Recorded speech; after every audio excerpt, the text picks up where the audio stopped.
Okay. Yeah.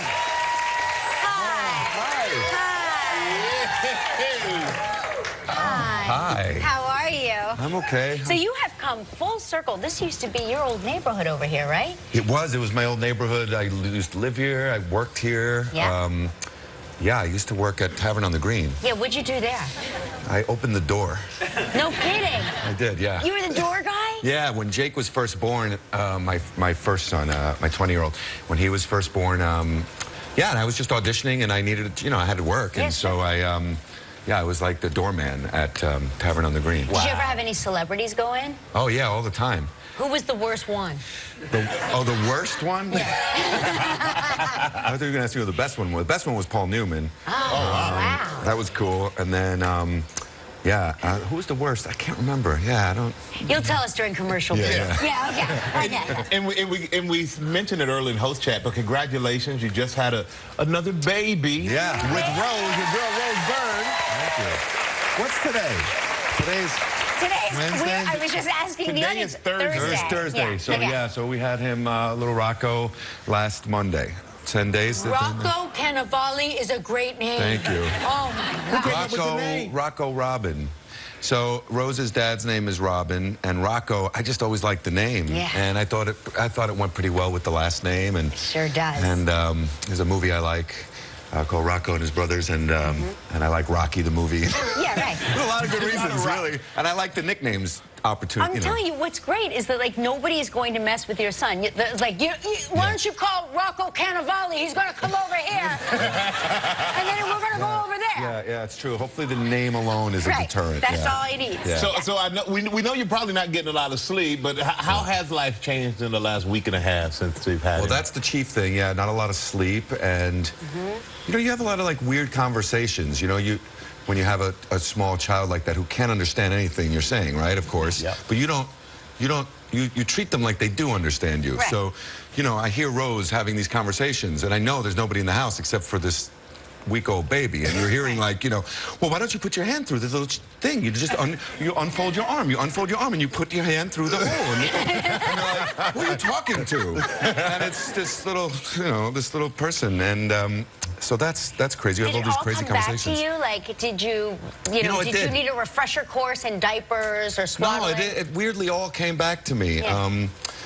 My favorite thing is to hold them. I have a pretty big hands, and so I love to just carry them around, and I just do everything with them, and I put them in the Bjorn, and I like to cook, so like I have them there, and I just like having them around me, you know, and I like having them on my body, so I put them in the Bjorn, and I just do everything with them. Which is cool because Jake, your son, Jake, he acted with you too. Yeah. No, I'm talking about Jake. I put Jake in. No.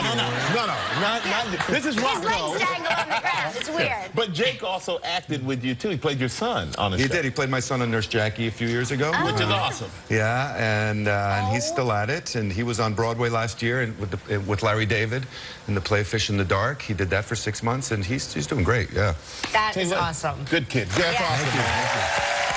Well, we're going to take a quick break, man. When we come back, Bobby's going to tell us about a Skype audition that went all wrong. So stay right there. You're all hearing this the same way? Yeah.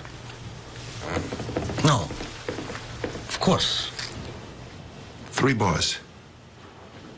3 bars, I can tell they'll be filling football stadiums. Come on, Richie. Where are we with the good rats?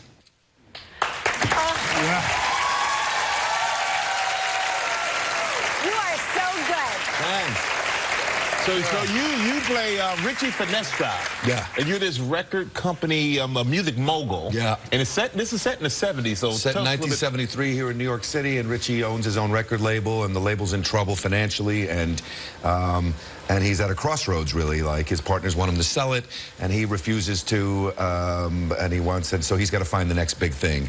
And he's done it before, and he's going to do it again, or die trying. Because that was an amazing time in the music industry. It was an amazing time. 1973 in particular, in that year, punk disco and hip hop were all started here in New York City, and so it's a good time to start the show. And and Richie, of course, will put him in the middle of all that. And you'll see bands that we'll recreate some bands like Led Zeppelin's in the pilot, and David Bowie's in the show, and Jimmy Jagger, mixed boy, he plays a proto-punk rocker named Kip Stevens in the show. And so you'll hear some music that you've heard before, along with some original music, and it's a pretty hot show. And it's also, this was Mick Jagger's idea. It was Mick's idea, yeah. So is he your boss? Is Mick Jagger your boss? Yeah. How was the audition, though, when you cool auditioned for Mick Jagger? It's funny. I was doing a play here, and they said, Mick, you got to meet Mick. And I said, no, I know. I said, but I can't go to L.A. I couldn't fly to L.A. and because I was doing this play. And I said, well, how about we Skype? And so I Skyped with him, and I was really nervous, and I was like, I don't know, I was like, oh, I gotta be cool, and so I put on like a black shirt, and I turned the lights down because I thought, oh, that's gonna be cool. Yeah. And then And did you come in? it was horrible. He comes on, hello, Bobby, and he looked like amazing. He had like a white shirt on. It was sunny, and it was L.A., and I was in my dark apartment with a black shirt, and I think I freaked him out, because he only knew me from Boardwalk Empire. And so I think he got a little freaked out. I was a little intimidating, so it didn't go so well. And so then I had to go down and go see him down in D.C. I went to the Stones concert, and I came backstage, and I hung out backstage with him. Did you wear like a white shirt? I did, yeah. I wore a pair of chinos and like a polo shirt, yeah. And then went back to his hotel and hung out with him for most of the night and sealed the deal there. So cool. Yeah, that sounds wrong. I like it. It's rock and roll. It's rock and roll. Yeah. And then we got it. But then to add to it, I mean, the show is vinyl. It is directed by Martin Scorsese as well. And it begins this Sunday night on HBO. Make sure you check it out. Bobby Cannavale, everybody.